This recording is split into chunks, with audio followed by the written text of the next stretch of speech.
Assalamualaikum warahmatullahi wabarakatuh. Alhamdulillahirobbilalamin. Bisa bersama Ismail Saktianto, para sobat dan para sahabat, para pensiunan. Alhamdulillahirobbilalamin. Hari ini saya ingin membahas mengenai pensiunan friends. Pensiunan bisa tetap berkarya, meniti-niti sambil tetap bersahaja. Jangan takut, usia itu hanya angka semangat. Berkobar kita kan juara.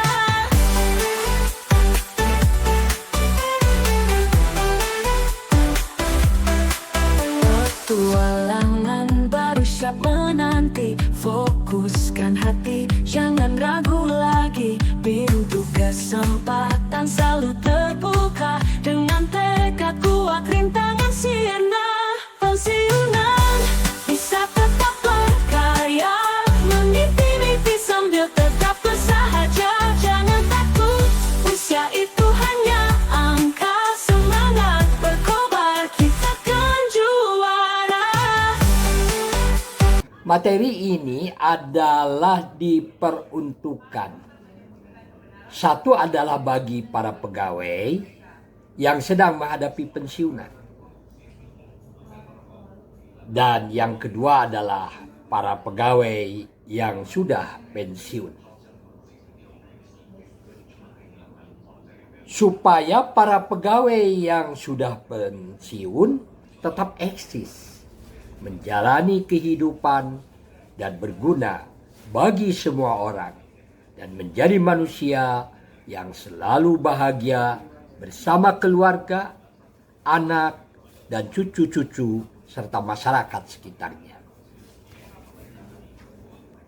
Pensiun dari pekerjaan, baik sebagai aparatur negara atau pegawai perusahaan, dapat memicu berbagai perubahan psikologis yang signifikan.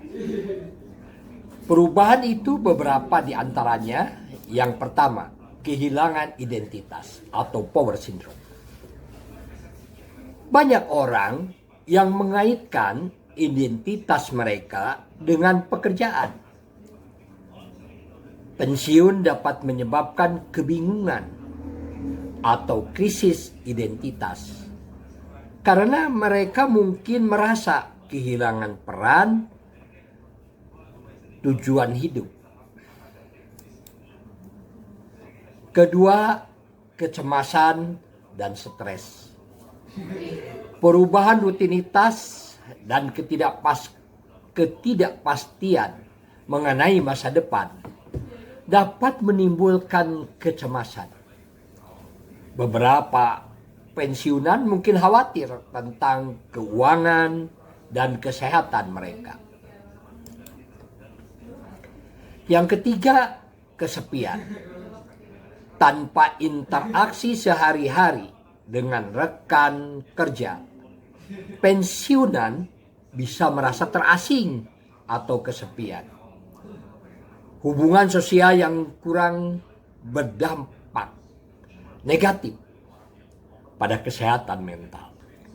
Keempat, perubahan dalam dinamika keluarga. Pensiun bisa mengubah peran dalam keluarga. Beberapa orang mungkin lebih terlibat dalam kegiatan rumah tangga atau perawatan anggota keluarga lainnya, yang bisa membawa kebahagiaan tetapi juga tantangan. Yang kelima, kesehatan mental. Pensiunan yang tidak dapat menyesuaikan diri dengan baik mungkin mengalami depresi atau masalah kesehatan mental lainnya. Dukungan sosial dan aktivitas yang bermakna sangat penting untuk menjaga kesehatan. Yang keenam, adaptasi dan penyesuaian. Proses penyesuaian terhadap kehidupan pasca pensiun bisa berlangsung bertahap. Penting untuk mengembangkan rutinitas baru yang menemukan cara untuk tetap terlibat dalam aktivitas yang memuaskan. Setiap individu akan bereaksi berbeda terhadap pensiun. Tergantung pada faktor-faktor seperti kepribadian, dukungan sosial, dan persiapan finansial. Tetapi yang ketujuh, peluang untuk pertumbuhan pribadi. Di sisi positif, pensiun juga memberikan kesempatan untuk mengeksplorasi minat baru, mengembangkan hobi, atau melanjutkan pendidikan. Ini dapat meningkatkan rasa pencapaian dan kepuasan hidup. Agar pegawai tetap merasa maju dan bahagia setelah pensiun, ada beberapa langkah yang diambil sebelum mereka pensiun. Yang pertama, perencanaan keuangan. Mulailah menabung dan berinvestasi untuk masa pensiun. Memiliki rencana keuangan yang solid dapat mengurangi stres dan memberikan rasa aman. Yang kedua, pengembangan diri. Teruslah belajar dan berkembang, baik melalui pendidikan formal, pelatihan, atau kegiatan mandiri. Ini dapat mencakup kursus online, workshop, atau membaca buku. Yang ketiga, menjalin hubungan sosial. Bangun dan pertahankan jaringan sosial yang kuat. Hubungan yang baik dengan teman, dengan keluarga, dan kolega dapat memberikan dukungan emosional dan sosial. Yang keempat, mencari hobi dan minat baru. Temukan aktivitas yang menarik dan memuaskan di luar pekerjaan. Ini bisa berupa seni, olahraga, atau kegiatan sukarela. Yang kelima, kesehatan fisik. Jaga kesehatan dengan rutin, berolahraga, dan makan dengan baik. Kesehatan fisik yang baik sangat berpengaruh pada kesehatan mental. Keenam, membangun rencana pasca pensiun. Buat rencana tentang bagaimana ingin menghabiskan waktu setelah pensiun. Tentukan aktivitas, tujuan, dan tempat yang ingin dikunjungi. Ketujuh, membangun rutinitas. Ciptakan rutinitas harian yang positif untuk memberikan struktur dan makna pada hari setelah pensiun. Kedelapan, berpartisipasi dalam komunitas. Bergabunglah dengan organisasi atau komunitas lokal. Kegiatan sukarela atau kelompok hobi dapat memberikan rasa tujuan dan keterlibatan. Yang kesembilan, mengelola stres.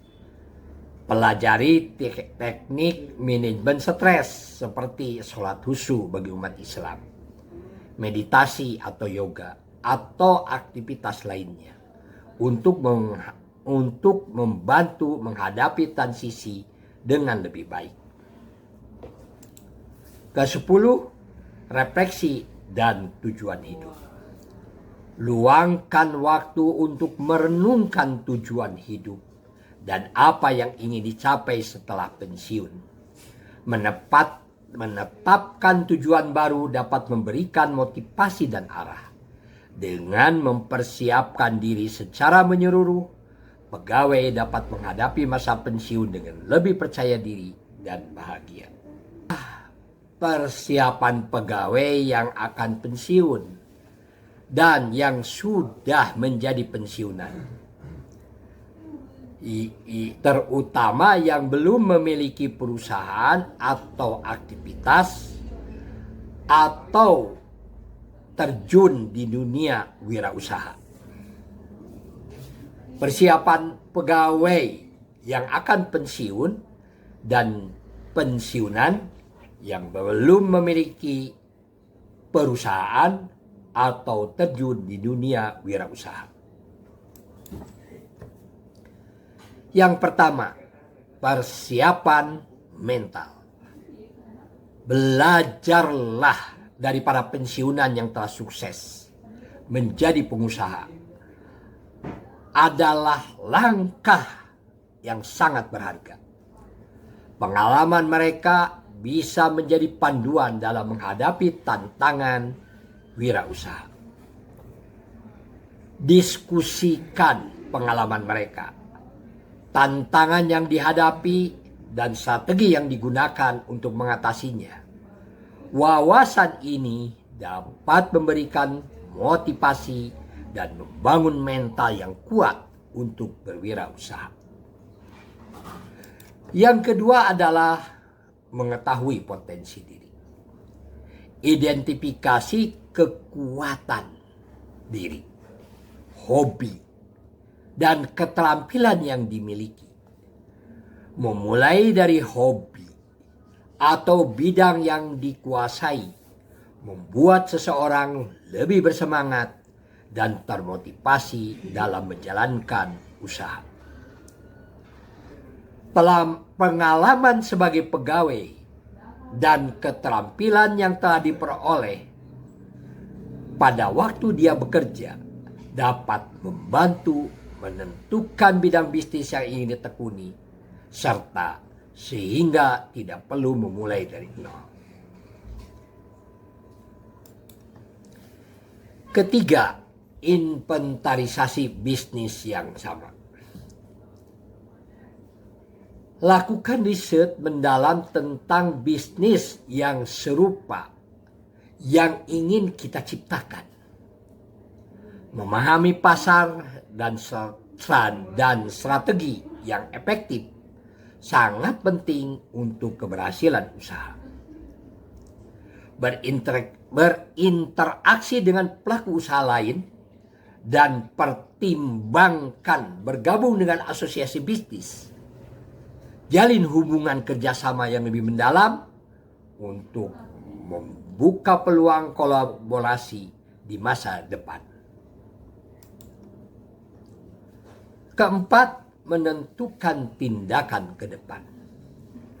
Pertimbangkan opsi untuk bekerja sama dengan perusahaan lain atau memulai usaha sendiri. Analisis pro dan kontra dari masing-masing pilihan untuk keputusan yang tepat. Bekerja sama dengan bisnis yang sudah mampan dapat mengurangi resiko dan memberikan akses ke pengalaman dan sumber daya yang sudah ada. Fokuslah pada penyempurnaan, bukan hanya percobaan. Yang kelima, pengelolaan risiko. Pahami risiko yang mungkin muncul dalam bisnis dan cara mengelolanya. Pertimbangkan asuransi, diversifikasi produk, dan strategi cadangan untuk melindungi usaha Anda. Keenam, pengembangan jaringan. Jalin hubungan dengan profesional di industri terkait. Jaringan yang baik dapat membuka peluang bisnis dan memberikan dukungan moral yang diperlukan. Partisipasi dalam acara atau seminar untuk memperluas jaringan dan menambah wawasan.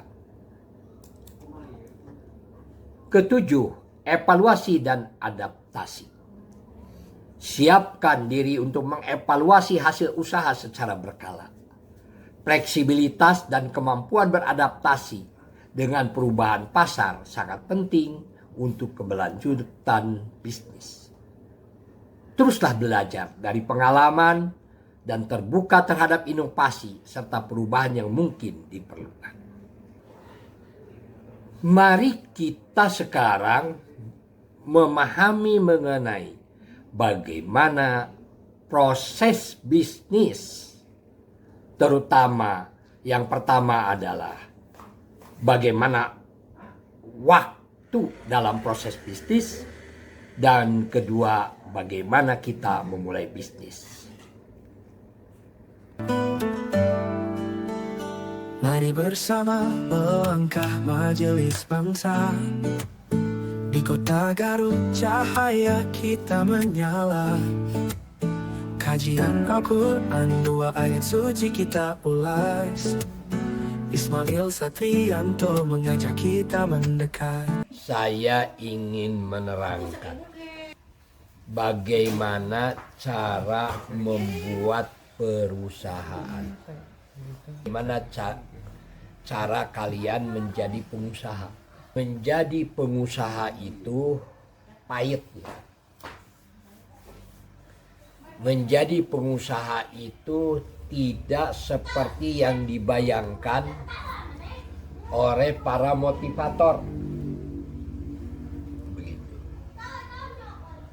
Tetapi cara menjadi pengusaha itu,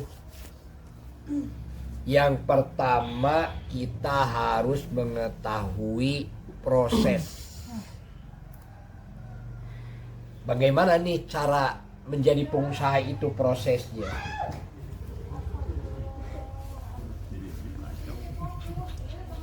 Untuk menjadi pengusaha membutuhkan proses kurang lebih 10.000 jam.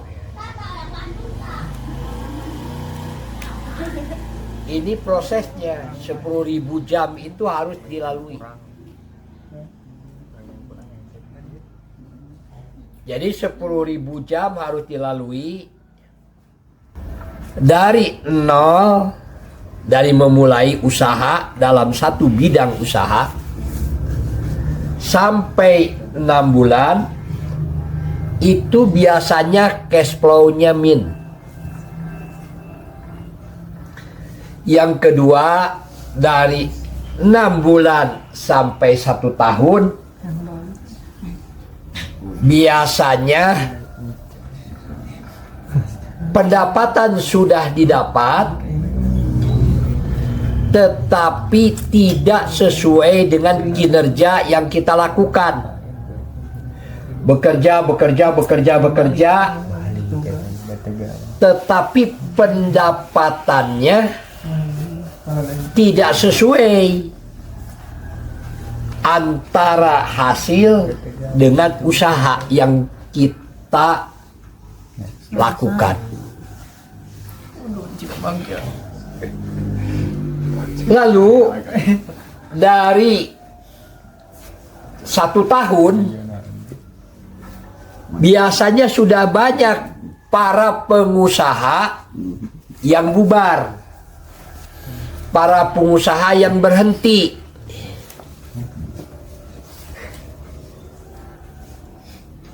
Lalu kembali lagi dia mengatakan bahwa produknya kurang sesuai dengan pasar, atau produknya tidak sesuai dengan dirinya. Buat apa saya usaha kalau seandainya usaha saya ini tidak ada manfaatnya, tidak ada hasilnya? Maka berhenti dan bubar. Tak kala berhenti dan bubar, kembali lagi ke nol, karena dia memasuki produk baru, atau dia kembali menjadi budak, menjadi buruh, menjadi pegawai.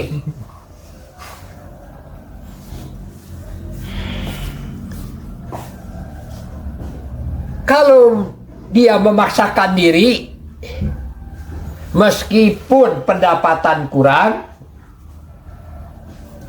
usaha yang dilakukan sudah merasa maksimal, capek, tapi dia memaksakan diri, maka dia akan melakukan pemaksaan itu meskipun hasilnya kurang, tapi dia akan terus melakukannya. Sudah 1 tahun atau 12 bulan, 13 bulan, 14 bulan dan sebagainya, ini sudah mulai orang tuanya komplain. Lalu kalau dia sudah punya istri, istrinya juga komplain. Kalau dia punya anak, anaknya juga sama komplain. Buat ngapain Bapak melakukan perbuatan seperti itu kalau tidak ada hasilnya? Anak saya komplain. Bapak melakukan bisnis tapi bisnisnya tidak ada hasilnya, begitu.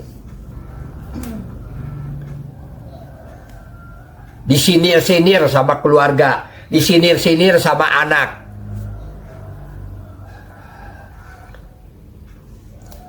Kalau sudah 2 tahun, mulailah bisnis itu memiliki daya tahan. Bisnis yang memiliki daya tahan ini sudah mulai, ya, karakternya agak sombong sedikit orang itu. Dinamakan euforia sebagai pengusaha. Agak sombong. Kenapa? Karena sudah mulai ada yang mempercayai. Sudah mulai dia bisa survive, bertahan. Maka jika sudah 2 tahun, dinamakan pengusaha yang memiliki daya tahan atau bisnis yang memiliki daya tahan. Dan mulai bank mau mempercayainya. Maka itu jika bank mau memberikan modal kepada seseorang, biasa suka ditanya, sudah berapa lama usahanya ini bisa bertahan? Kalau sudah lebih dari 2 tahun, biasanya bank mau membiayainya. Mulailah dia memiliki cita-cita, memiliki tanah sendiri, bercita-cita memiliki mobil, gaya hidupnya lain, ingin disebut orang sukses dalam bidangnya, dan dia bisa menerangkan mengenai bisnisnya. Inilah sebetulnya euforia pengusaha dari 2 tahun sampai usia 6 tahun. Justru disinilah yang sebetulnya yang harus dipahami. Ini periode yang sangat rawan, yaitu di mana karena fasilitas bank keluar, di mana orang juga dipercaya untuk menyimpan uang, maka dia sudah mulai melakukan usaha-usahanya, begitu. Sudah melakukan ekspansi. Dia lupa bahwa ekspansi itu ada kendala. Satu adalah kendalanya dengan sumber daya manusia. Bahwa SDM yang dihadapi oleh kita, SDM yang dimana mereka dari kaum pekerja, kaum buruh yang tidak memiliki keuletan seperti dirinya. Inilah yang menjadi penyebab hancurnya sebuah usaha. Karena tak kala waktu ekspansi membutuhkan ada sumber daya manusia, orang yang mengelolanya. Bahwa orang yang mengelolanya itu tidak sama dengan dirinya. Karena orang yang mengelolanya tidak sama dengan dirinya, maka usahanya jadi hancur. Karena dia sendiri tidak sabar. Satu, karyawannya atau mitra bisnisnya ingin disantuni oleh pengusaha itu karena dirinya dianggap sukses. Dia lebih banyak menuntut pendapatan tanpa kerja keras. Itu adalah kendala sumber daya manusia yang pertama. Sehingga usahanya tidak berjalan. Karena punya karyawan lebih banyak menuntut gaji, menuntut pendapatan, tapi kerjanya tidak baik, kerjanya brengsek. Kesadaran karyawan lebih-lebih sekarang, anak-anak gadget gitu, lebih banyak mereka bercita-cita ingin pendapatan besar, tetapi usaha dan kerja kerasnya, prosesnya tidak mau dilalui. Ini kendala yang pertama. Jadi punya karyawan ingin disantuni. Yang kedua, karyawannya tidak jujur. Kenapa dia tidak jujur? Karena karyawannya bukan seperti kita pengusaha. Kalau pengusaha, kalau tidak jujur, tidak dipercaya, dan dia tidak mau, tidak dipercaya. Karyawannya suka berbohong. Karyawannya tidak jujur. Ini adalah kendala yang kedua. Mengakal-akali catatan, ya, berusaha melakukan perbuatan-perbuatan yang tidak pantas di tempat usaha. Inilah tantangan yang kedua dari sumber daya manusia.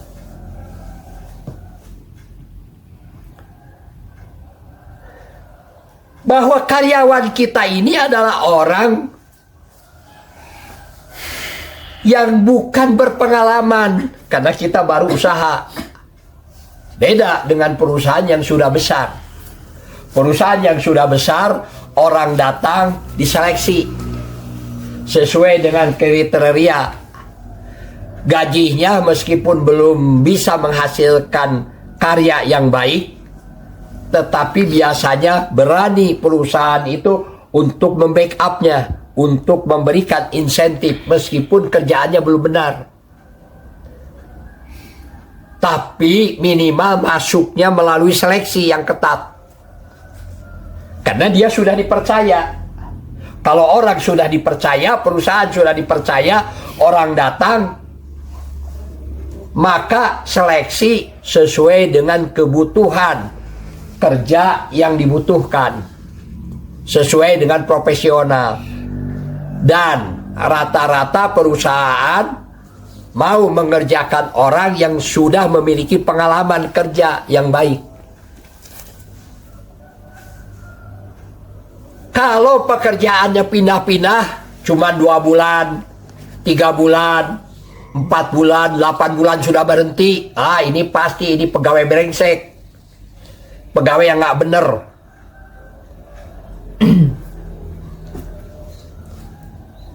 Sulit ya. Kalau kita tahu orang berpindah-pindah pekerjaan itu kenapa? Karena dia tidak terpakai. Maka itu dia pindah-pindah pekerjaannya. Ini kendala yang nomor 3. Ya, tidak jujur. Lalu yang keempat adalah di mana pegawai kita ini belum terlatih, karena kita kan belum dipercaya, orang yang baru berusaha mencari pegawai yang bisa kerjasama dengan kita, dan pegawainya belum terlatih dalam bidang usaha yang dibutuhkan.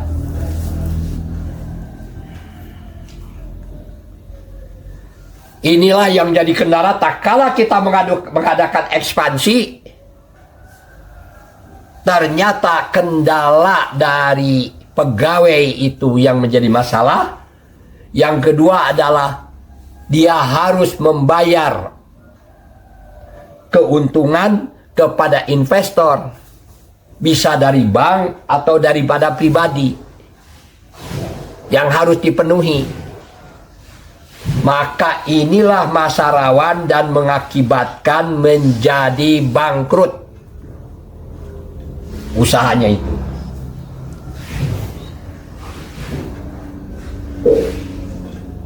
Nah, kalau sudah begini, repot nih kita ini. Akhirnya apa yang terjadi? Tadinya mau untung, tadinya ingin menjadi besar,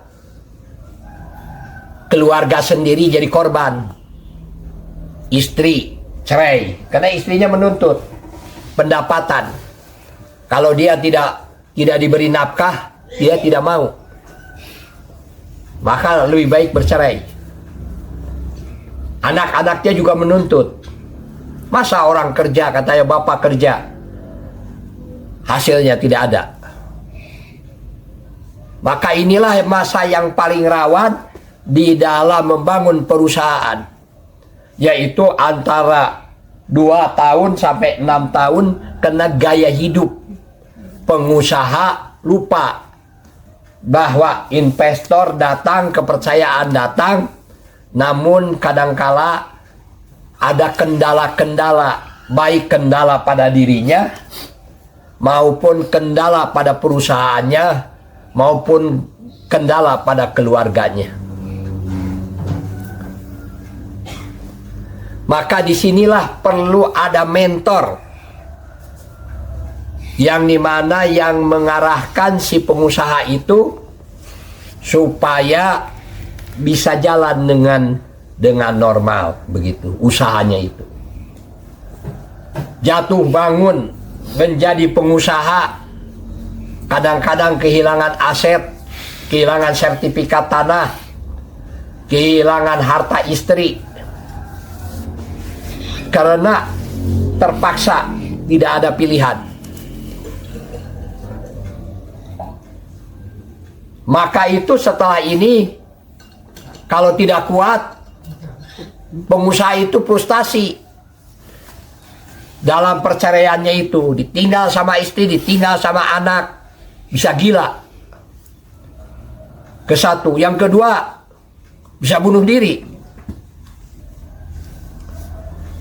Yang ketiga apa? Ya akhirnya dia menyerah, kembali menjadi pegawai. Maka itu menjadi pengusaha itu tidak banyak. Menjadi pengusaha itu di Indonesia cuma 0,2%. Mungkin sekarang sudah naik 0,8% atau 1%, itu sudah bagus. Menjadi pemilik perusahaan itu tidak mudah, maka itu tidak banyak. Di Indonesia ini kebanyakan kaum buruh, hampir 99,8% kaum buruh yang memilih, dia bercita-cita ingin menjadi pegawai, bukan menjadi pengusaha, tapi jadi buruh, jadi budak. Tidak punya konsep di dalam pikirannya ini, saya ingin jadi pengusaha.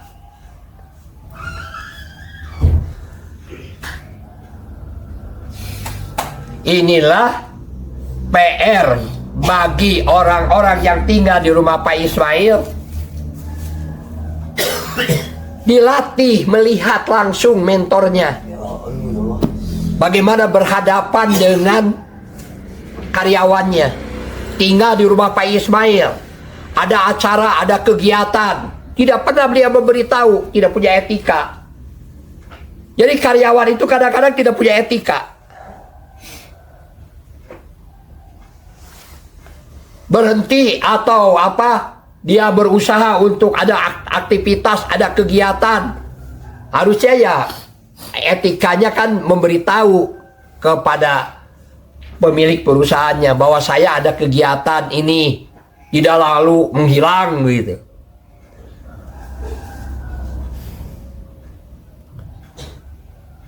Ini memang menjadi PR bagi kita, bagi pengusaha, terutama bagi orang-orang yang ingin menjadi orang yang kaya. Karena miskin itu sudah pasti. Kalian menjadi pegawai, itu sudah ketentuannya seperti itu. Mau tidak mau, akhirnya kalian menjadi pegawai. Mau tingkatan apa kamu menjadi pegawai? Mau tingkatan kecil atau tingkatan besar? Tapi itu sudah kepastian. Tetapi ingin jadi pengusaha itu adalah pilihan. Tak kala kita menentukan satu bidang, saya ingin menjadi pengusaha sapi. Disangka aja jadi pengusaha sapi mudah. Sama saja.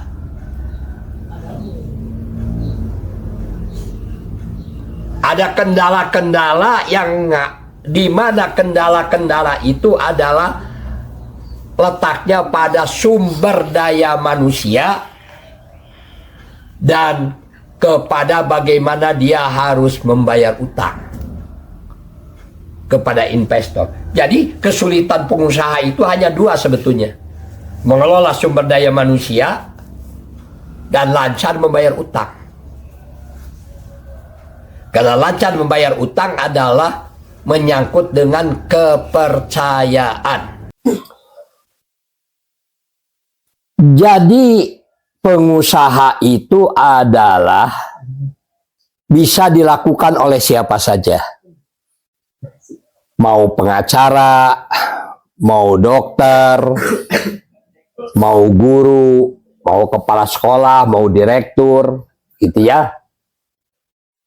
Orang menjadi pengusaha itu bisa dilakukan oleh siapa saja. Tetapi yang menjadi masalah sekarang ini, bagaimana sekarang kalau orang ingin menjadi pengusaha? Ini kan kita ini memiliki pegawai seperti saya menerangkan seperti ini. Orang dungu itu ya tetap saja ya, orang bodoh itu tetap saja sibuk aja dengan HP-nya, gitu kan.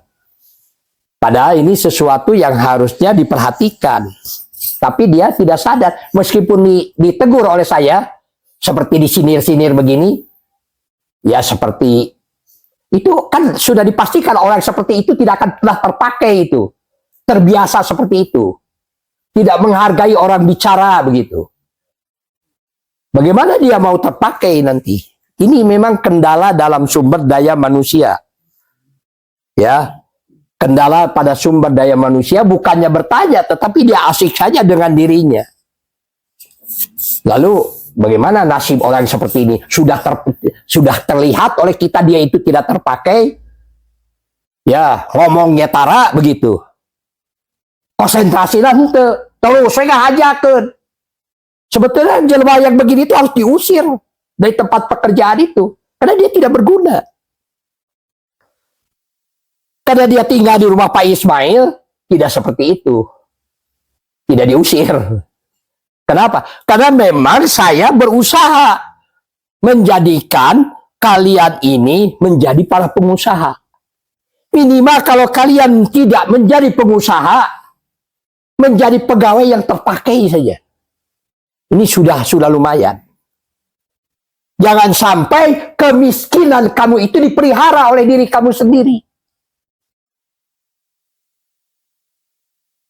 Karena orang-orang miskin itu adalah orang-orang yang tidak bisa menghargai orang. Tidak bisa menghargai orang yang bicara. tidak bisa menghargai pimpinannya, tidak bisa menghargai manusia yang lain. Jadi etika, dia tidak memiliki etika berhubungan dengan manusia. Dan inilah yang menjadi bermasalah kalian ini. Kenapa kalian memiliki keluarga yang miskin? Gitu.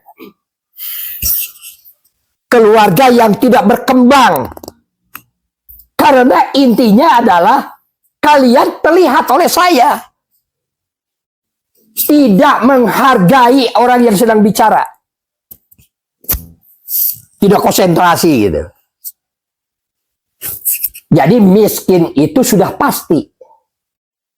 Kamu tidak terpakai sudah pasti. Kamu orang yang gagal sudah pasti. Karena untuk menjadi manusia yang terpakai oleh manusia yang lain, menjadi pengusaha yang terpakai oleh karyawannya, menjadi pimpinan yang terpakai oleh staf dan semuanya, itu adalah pilihan. Menyangkut kepada pilihan.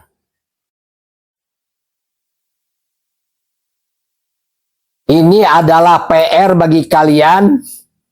Bagaimana kalian harus mengembangkan diri kalian.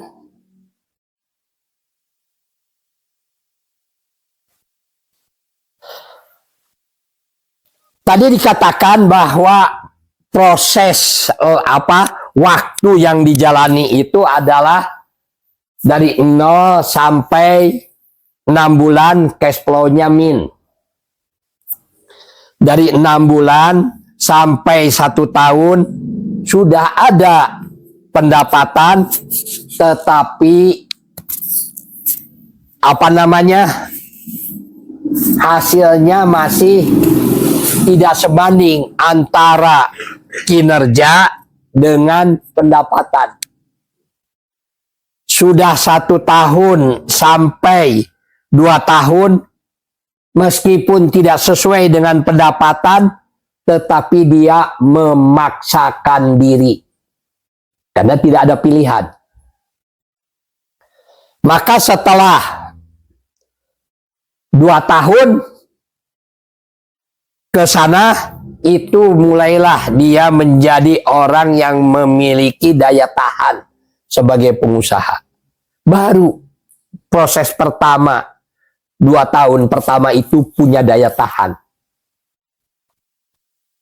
Setelah punya daya tahan, dia sudah mulai ingin punya rumah sendiri, ingin punya kendaraan, gaya hidupnya menjadi lain.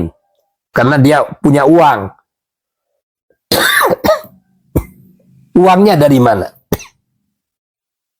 Uangnya biasanya dari investor, dari bank. Uangnya dari mana? Uangnya biasanya dari investor, dari teman yang mempercayai dirinya. 2 tahun sampai 6 tahun, ini adalah proses euforia, dan setelah 6 tahun, ke sana biasanya usahanya bisa ada sampai mati. Jadi kalau orang tua kamu ngawarung, warungnya 10 tahun, itu biasanya sampai meninggal dikelola saja usaha itu. Karena sudah lebih dari 6 tahun. Nah, sekarang itu adalah di dalam proses ya.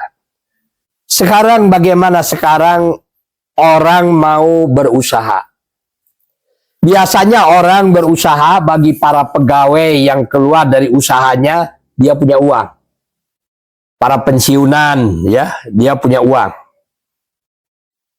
Karena uangnya cukup besar, sekitar 60 juta, 70 juta. Ya, dia punya uang. Dan uang itulah, ya, dengan uang itulah, biasanya orang, saya mau sudah pensiun nih, biasanya orang membuat toko, maka mulailah dia membuat sebuah toko, karena tanah sudah dimiliki biasanya. Kalau para pensiunan itu, dia lupa bahwa dia selamanya menjadi pegawai itu. Tiba-tiba ingin jadi pengusaha. Maka sebetulnya yang pertama, apa yang harus dilakukan oleh dirinya? Tentu saja memilih bidang usaha. Memilih bidang usaha ini, inilah yang menjadi masalah. Seringkali kita mendengar teman-temannya menawarkan usaha kerjasama dengan dirinya untuk pengembangan usaha.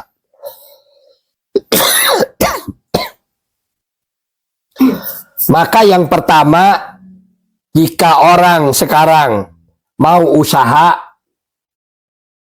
usahanya dalam bidang apa? Maka jawabannya, usaha itu yang pertama harus sesuai dengan hobi kita, dengan kesenangan kita. Bukan dari penawaran teman mengenai bagaimana dia cepat kaya, seperti dalam multi level marketing begitu. Ya, bukan.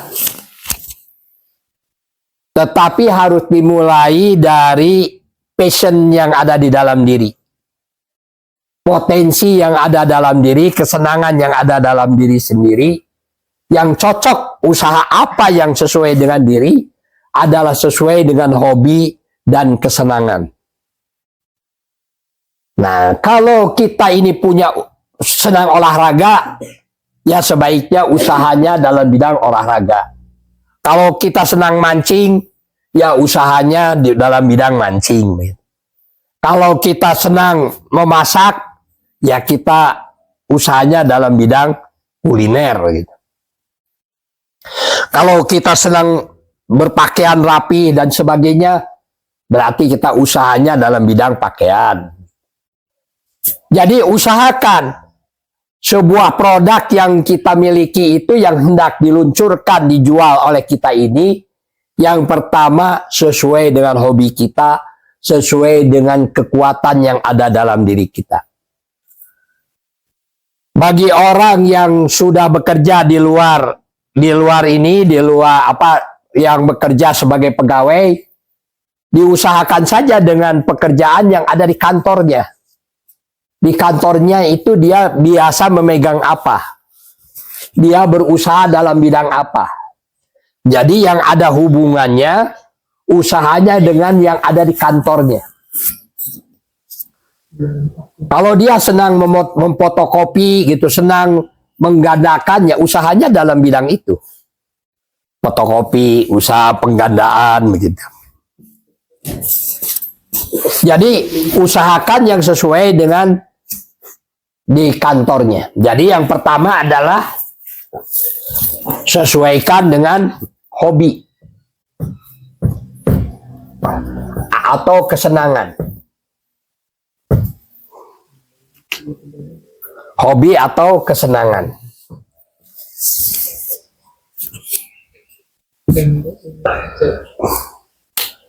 Nah, hobi dan kesenangan ini penting. Ya.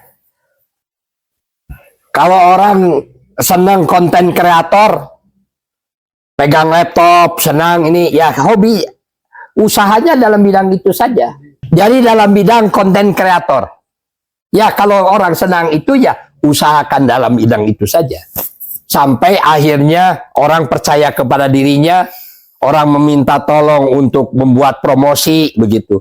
Untuk membuat promosi, untuk membuat kampanye produk atau apa dan sebagainya. Jadi usahakan, kalau kita sudah menetapkan satu bidang usaha, itu saja ini kan. Kalau orang senang ke bengkel, ya orang memperbaiki bengkel. Di sini itu kalau ada yang rusak, perbaiki bengkel begitu. Dijadikan alat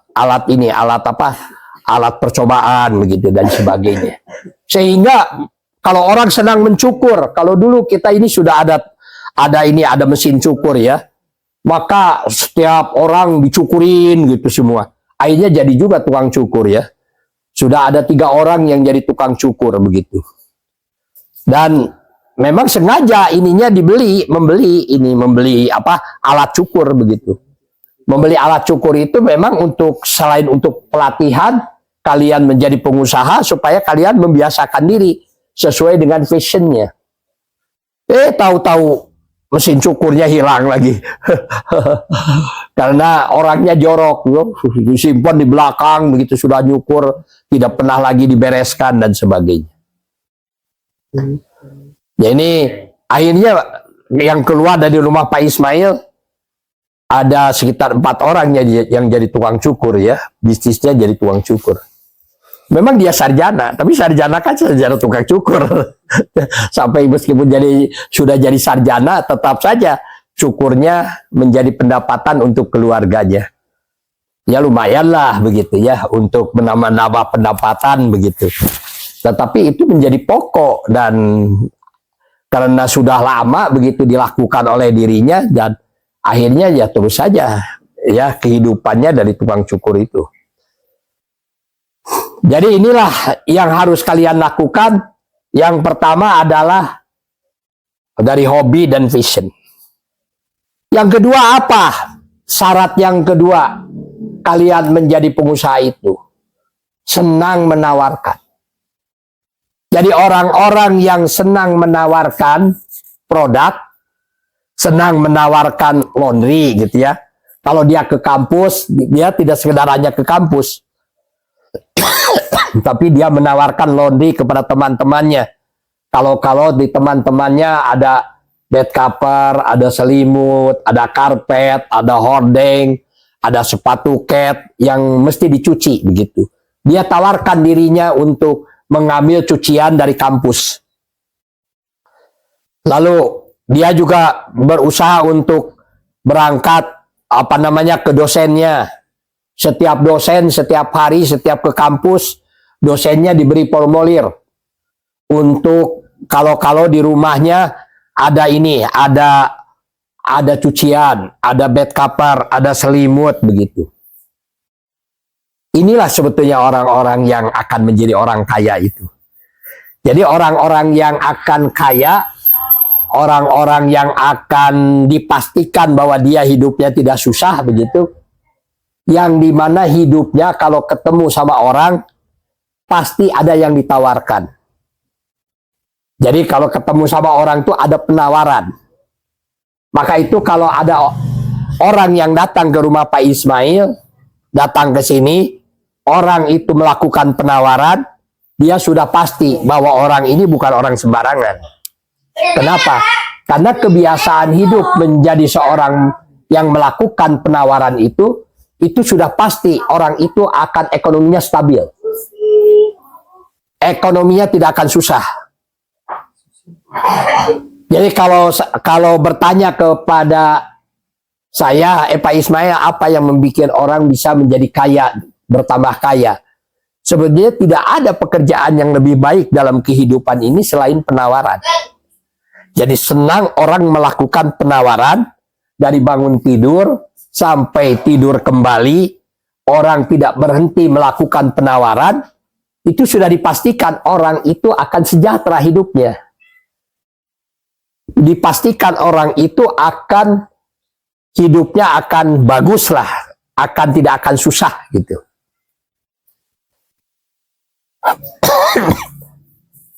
Apa kelemahan sekolah sehingga sekolahnya menjadi bangkrut gitu?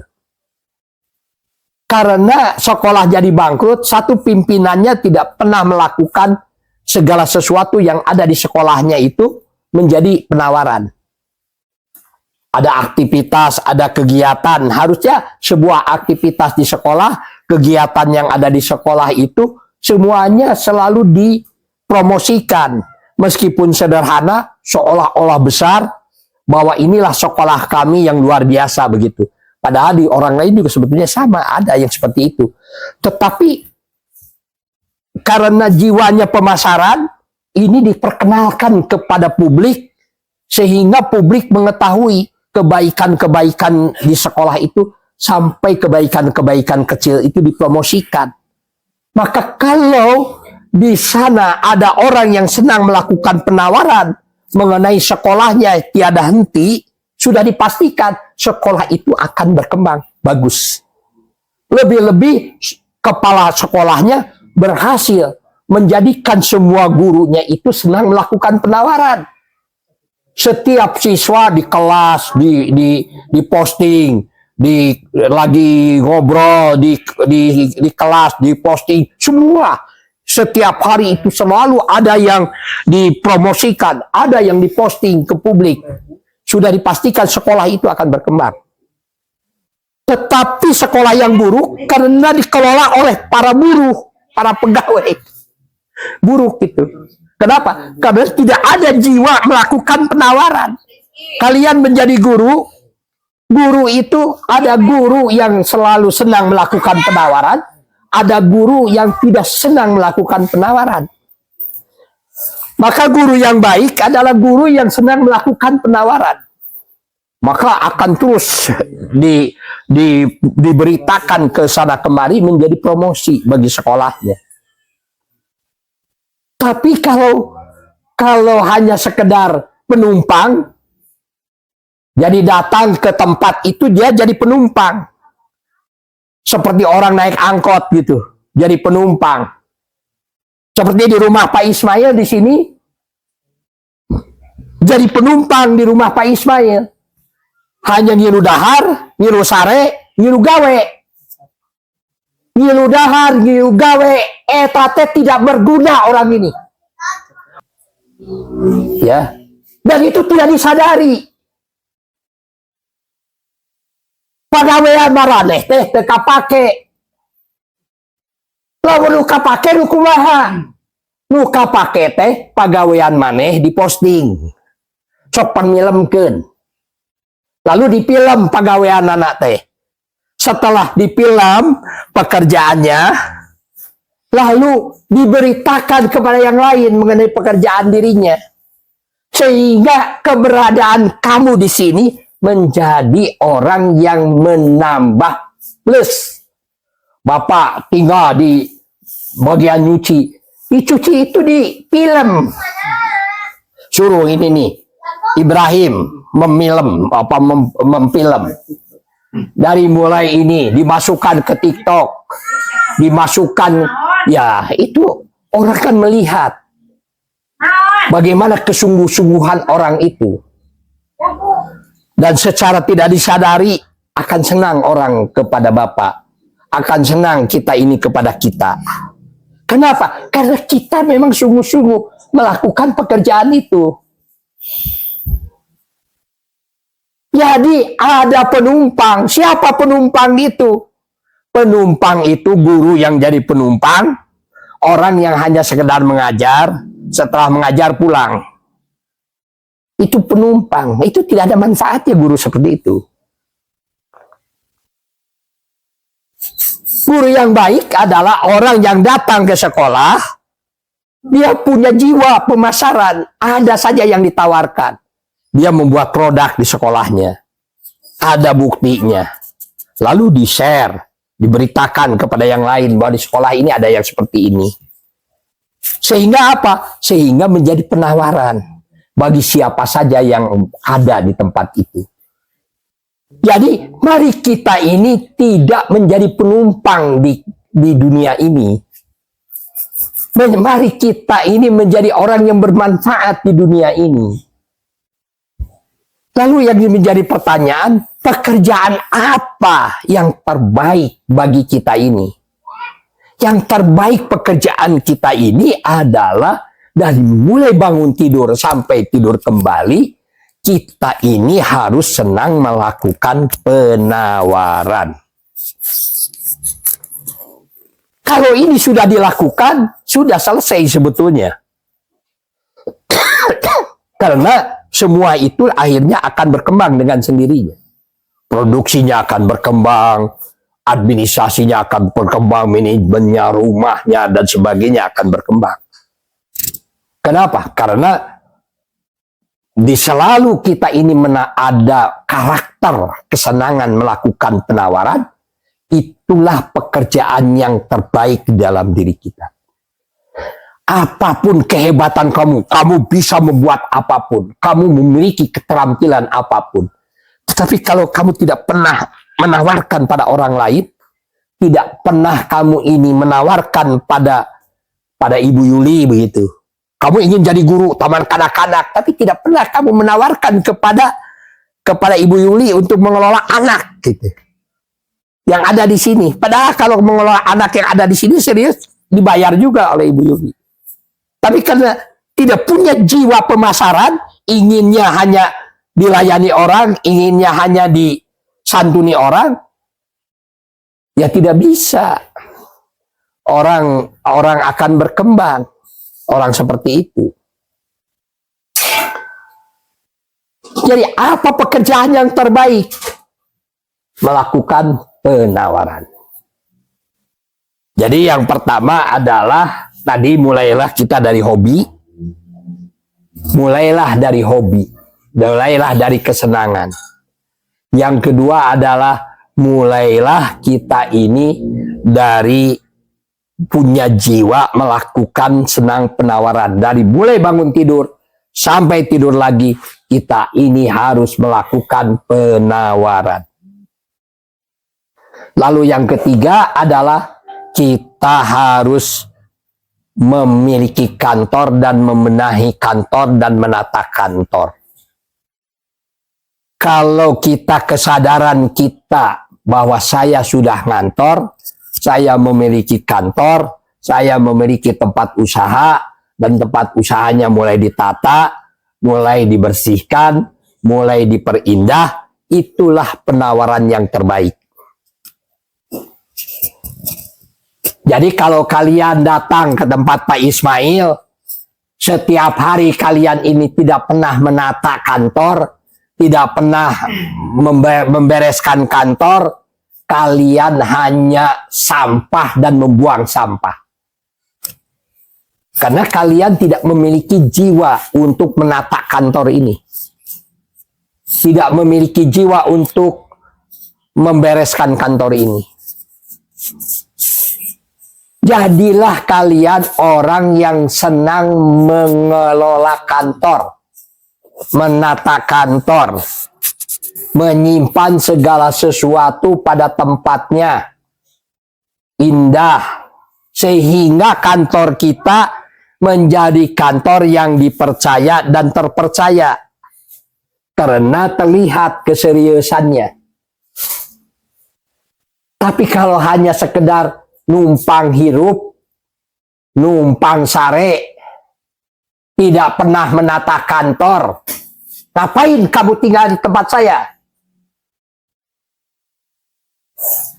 Di tempat yang lain juga sama. Ngapain kamu tinggal di tempat saya, kata orang lain itu. Kamu manusia tak berguna. Pergi kamu begitu. Kenapa? Karena memang tidak bermanfaat. Ngapain kita ini memelihara binatang piaraan di rumah kita? Ini adalah tempat pembelajaran, ini tempat pelatihan, ini bukan tempat binatang piaraan. Ini adalah tempat kantor manusia. Kalau ini kantor manusia, kalian datang ke kantor ini, jangan jadi penumpang. Kalianlah yang harus mengatur. Kalianlah yang harus menyimpan sesuatu pada tempatnya. Kalianlah yang harus memperjuangkan kantor ini bisa dipercaya. Jadi syarat yang kedua adalah mulailah kalian menyadari kantor. Jadi satu, mulailah dari hobi. Kedua, mulailah kalian ini rajin melakukan penawaran. Yang ketiga, mulailah kalian menata kantor kalian sendiri. Tempat kalian sendiri harus bisa dipercaya oleh orang. Jangan sampai orang lain melihat tempat tidur kamu tidak dipercaya. Tentu saja kehidupan kamu pun tidak bisa dipercaya. Terpaksa kalau di perusahaan yang seperti ini sudah dipecat. Ya. Karena ada di rumah Pak Ismail, memang rumah Pak Ismail untuk meluruskan orang yang seperti ini. Orang yang seperti kamu itu. Yang tidak terpakai itu. Harus bisa menjadi terpakai. Harus terasa manfaatnya. Keberadaan kamu di sebuah tempat itu. Karena sebaik-baiknya manusia adalah manusia yang berguna bagi orang lain. Dan berguna orang lain itu adalah kamu menata kantor. Jadi kalau sudah selesai acara ini, yang pertama apa yang kamu lakukan? Jangan lalu masuk ke kamar masing-masing. Kalau sudah selesai, kamu tata kantor ini dengan baik dan benar. Maka ini harus ada satu orang yang urusannya kepada lab. Sebetulnya setiap hari harus ada yang ngurus lab. Ditekan, dia ngurus lab saja. Kalau sudah dikumpul ke labnya, masukkan ke mesin cuci, lalu dikeringkan. Besoknya lagi acara seperti ini, setelah selesai bagikan lagi lab itu. Jadi semua itu harus memegang labnya masing-masing. Kalau sudah selesai diambil lagi, ditarik. Lalu kalau sudah ditarik, lalu dimasukkan ke mesin cuci. Dan ini harus rutin.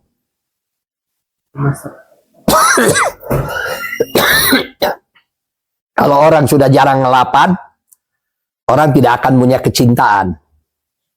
Wanita juga sudah tidak jarang dibelai oleh laki-laki, ya tidak akan cinta. Kamu ini wanita ini terhadap laki-laki. Ya, kamu ini menjadi cinta kepada laki-laki karena kamu banyak dibelai oleh laki-laki. Laki-laki yang suka membelai wanita, ya laki-laki yang bisa mempertahankan keutuhan rumah tangganya. Artinya ada kepedulian. Nah ini juga sama. Urusan membelai-belai ini, ya urusan dengan lab. Jadi harus ada ini petugas yang membagikan lab, lalu jangan sampai barang bertumpuk-tumpuk tidak karuan, tidak ada yang bertanggung jawab. Tuh lihat sebelah sana, wah ya, baru ini mungkin penyimpanan juga banyak debu gitu, disimpan di atas debu, karena si ininya jarang dielap. Nah itu ya. Lalu yang ketiga adalah bahwa kita ini harus memiliki, yang keempat harus memiliki database pelanggan. Nah, database pelanggan ini penting ya. Maka itu di handphone kita ini harus memiliki 30.000 lebih nomor. Jadi ini setiap orang yang tinggal di rumah Pak Ismail ini harus menabung. Jadi dia harus memiliki 30.000 nomor. Untuk apa? Untuk rajin melakukan penawaran. Maka dilihat orang-orang miskin yang hidupnya sudah dipastikan miskin gitu, yang dimana handphone digitalnya di bawah 1.000 gitu, di bawah 2.000 geus harapan ketubengareun. Hayang benghar tapi prosesnya tidak mau dilalui, hanya ingin disantuni saja. Maka itu yang harus diperjuangkan adalah nomor handphone digital ini harus melebihi 30.000 nomor, baru sejahtera. Jadi perjuangan 30.000 nomor ini bukan masalah mudah, mungkin bisa dilakukan selama 3 tahun perjuangannya. Tapi itu menabung, ya, memperbanyak nomor ini penting. Dan ini kalau bisa ya tinggal, kalau minta kepada saya saja minta nomor, kan nomor saya banyak. Saya juga belum 30.000 ya, mungkin sudah hampir 19.000 lah nomor ya gitu. Ya, tapi yang sejahtera itu 30.000 nomor. Jadi kalau subscriber di TikToknya lebih dari 30.000, sudah sejahtera lah insya Allah. Kalau YouTube-nya lebih dari 30.000 gitu, atau pertemanannya sudah 30.000, sejahtera lah. Karena mau menawarkan apa saja jadi mudah. Kuasai database pelanggan. Yang ketiga adalah yang selanjutnya kuasai database supplier. Yang keberapa tuh? Kelima, database supplier. Jadi database pelanggan, database supplier. Jadi dengan pemasok barang. Ya, ini kesadaran untuk dengan pemasok barang ini kadang-kadang tidak disadari. Kita hanya belanja, setelah belanja kita ini pulang. Padahal yang harus kita perhatikan bagaimana kita menyambungkan dengan supplier kita. Jadi harus seperti saudara begitu. Kalau perlu datanglah ke rumahnya dan sebagainya. Ngobrol begitu dengan supplier ya kita ini. Jadi kita bukan hanya kena dengan manusia, hanya urusan jual beli saja setelah itu selesai. Tapi harus lebih mendalam dengan supplier itu, harus kita ini dengan menjadikan supplier itu menjadi betul-betul saudara kita. Menjadi terutama supplier yang usahanya sudah lebih dari 6 tahun ke atas. Insya Allah itu akan mempermudah kita usaha. Lalu yang keberapa? Keenam, kuasai teknologi yang terbarukan, ya, terutama AI sekarang. Jadi kuasai AI, teknologi yang terbarukan. Orang yang tidak bisa menguasai teknologi yang terbarukan itu akan sulit lah sekarang ini untuk kehidupan, karena semua akan digantikan oleh robot. Ya. Lalu yang ketujuh adalah kuasai jalur distribusi. Bagaimana distribusi barang? Yang kedelapan adalah kuasai administrasi keuangan. Administrasi keuangan, terutama administrasi keuangan menggunakan digital. Ya. Yang ke berapa? 9. Kita harus selalu memiliki mentor, memiliki guru dalam bidang usaha. Kesadaran memiliki guru, kesadaran memiliki mentor di dalam usaha, ini harus kita miliki. Jangan lepas kita ini hidup tidak memiliki mentor dan usaha. Dan mentor usaha ini bisa saja mentornya bermacam-macam. Ada mentor produksi, ada mentor keuangan, ada mentor pemasaran dan sebagainya. Lalu yang terakhir adalah yang ke-10, barulah kita ini membuat toko, membuat pabrik. Jadi orang itu kalau membuat toko, membuat pabrik, toko ini dibuat, sebaiknya pasarnya sudah harus terbentuk. Karena membuat toko ini, tak kala kita membuat toko ini harus dibayar setiap hari. Menjadi cost, menjadi biaya. Kalau ini tidak diperhatikan, toko ini, kita akan mengalami kesulitan di dalam kehidupan. Dan barulah kita membuat pabrik. Jadi kalau kita membuat toko, membuat pabrik, itu dengan mudah kita memasarkan sesuatu. Kalau yang ini dikuasai. Maka itu menguasai semua itu tidak mudah. Menguasai itu butuh waktu. Maka apa sebetulnya universitas yang terbaik menjadi pengusaha? Universitas yang terbaik bagi pengusaha adalah perusahaannya, tempat usahanya. Itulah tempat pembelajaran yang terbaik. Jadi kalau kalian hanya kerja 4 jam, 6 jam, 3 jam gitu sehari rata-rata, itu sudah dipastikan tidak akan bisa bertahan.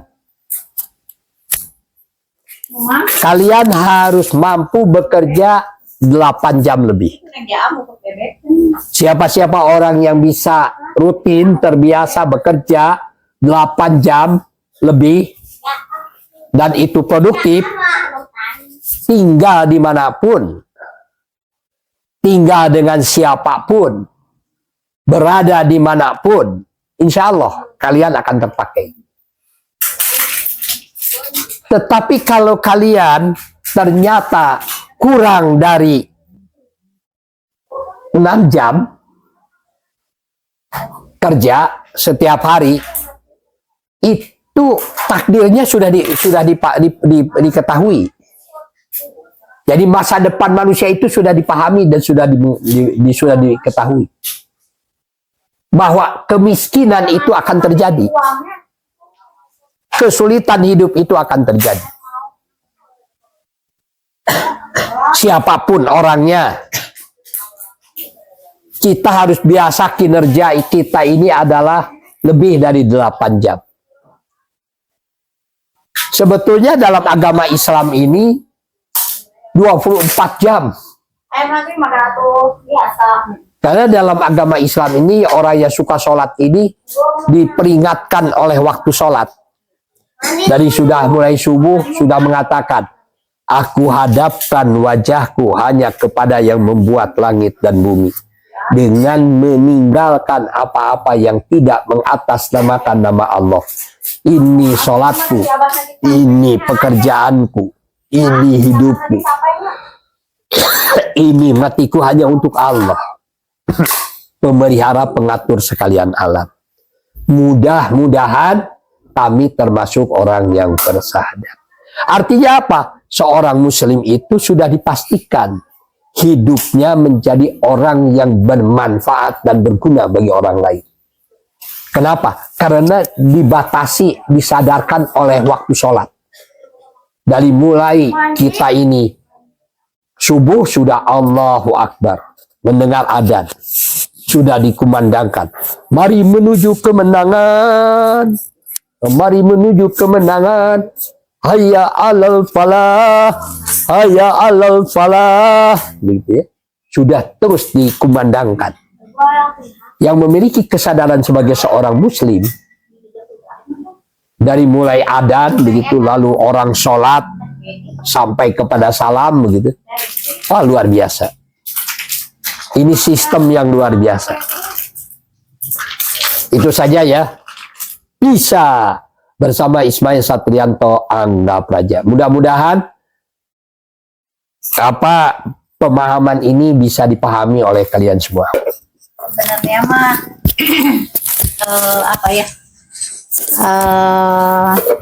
ya tadi memang konsentrasi kita pada penawaran gitu ya. Bayi dari baru lahir pun gitu ya, kalau minta lapar itu adalah menangis, itu dalam bentuk penawaran. Jadi dari kecil memang kita sudah diajarkan penawaran gitu ya. Jadi istilahnya tuh sebagai ya mungkin sudah dicontohkan mungkin tuh Allah gitu ya, siapa-siapa yang istilahnya menguasai penawaran, memahami gitu kan, sadar gitu bahwa dalam hidup yang bisa berbeda itu yaitu bagaimana kita dalam hal penawaran, komunikasi. Bahkan di Ibrahim yang nge-share itu Gen Z itu kan yang perlu dikuasai sekarang itu adalah komunikasi. Orang yang pendiam katanya kan susah cari hidup gitunya.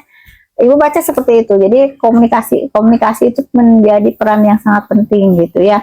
Itu bahkan itu tadi Bapak menyinggung tentang database gitu ya. Ternyata database itu aset ya Pak. Ibu baru memahami sekarang gitu ketika Ibu di IG gitu ya. Itu siapa artis teh? Di penjara kena narkoba itu IG-nya itu sampai 8 juta, itu bisa dijual ya, bisa dijual 2 miliar. Wah, itu berarti ternyata database itu bisa dijual belikan gitunya dan bernilai gitunya.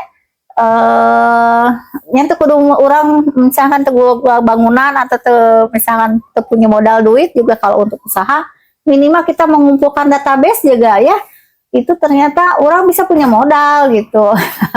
Zaman ayeuna gitu ada hal-hal yang memang dulu mah kan harus bangunan gitu ya, harus istilahnya emas gitu kan. Ternyata sekarang mengumpulkan nomor telepon, baik mungkin bisa IG atau WhatsApp atau apapun, di YouTube juga mungkin subscriber tadi kata Bapak ya. Itu kalau misalkan kita butuh uang gitu ya, itu mah karena di penjara gitu manusia nanti. apa istilahnya butuh uang, itu bisa dijual belikan gitu sampai 2 miliar gitu. Kita punya uang 2 miliar kan gitu ya. Nah, itu rajin, penting mah ketekunan menyapa ya, ketekunan, keyakinan gitu ya. Masa kalian yang generasi muda, generasi yang memang generasi digital tidak paham itu gitunya. Kalau paham itu orang lain bisa, karena kita tidak bisa gitu ya. Tinggal ketekunan saja. Bapak juga kan sekarang tekun saja, ira harek monetasi tidak jadi masalah, mending mah terus apa istilahnya teh ngupload gitu ya. Sampainya mungkin ada yang dipermudah, yang dipersulit itu mah urusan Allah gitunya. Yang penting kita tekun saja gitu, yakin saja, iman saja bahwa ini akan nyampe suatu saat nanti gitu ya. Bapak yang usianya udah 64, apalagi kalian yang masih muda gitu ya, maka masa tidak paham hal gitu ya. Jangan sampai tadi ngobrol jeung Dede kebanyakan baru dak ayeuna mah bukan game cenah gitunya. Main game teh ya di tempat kuliah, di sini mungkin ya ada waktu senggang itu main game. Kalau perempuan mungkin drakor gitu ya. Jadi daripada begitu mendingan dikonsentrasikan pada hal-hal yang positif dan produktif untuk masa depan kita gitu ya. Gitu. Karena apa, kalian tuh sama berat hidupnya gitunya daripada bapak dan ibu. Lapangan kerja semakin sempit, semakin susah gitu ya, biaya hidup semakin mahal gitunya. Kalau kalian tidak sadar ya sudah terlindas gitu ya. Nah, gitu saja mungkin dari ibu, mohon maaf. Assalamualaikum warahmatullahi wabarakatuh. Pensiunan bisa tetap berkarya, mengimpi sambil tetap bersahaja. Jangan takut, usia itu hanya angka, semangat berkobar, kita kan juara.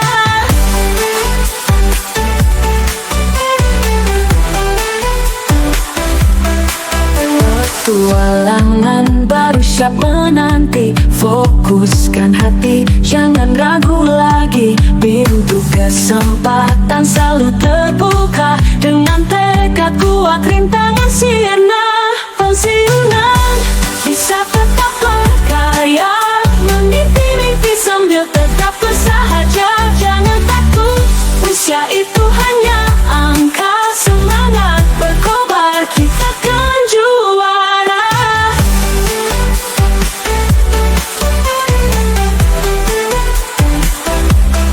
Dari hobi jadi rezeki, bakat tersembunyi kini berseri. Biarkan dunia terkagum padamu, pensiunan perenur masa depan bersamamu. Pensiunan bisa tetap berkarya, mengikuti mimpi sambil tetap bersahaja. Jangan takut, usia itu hanya angka, semangat berkobar, kita kan juara.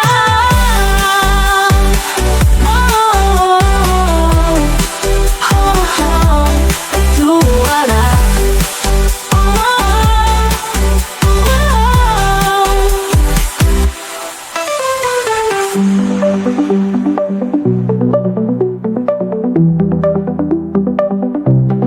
Oh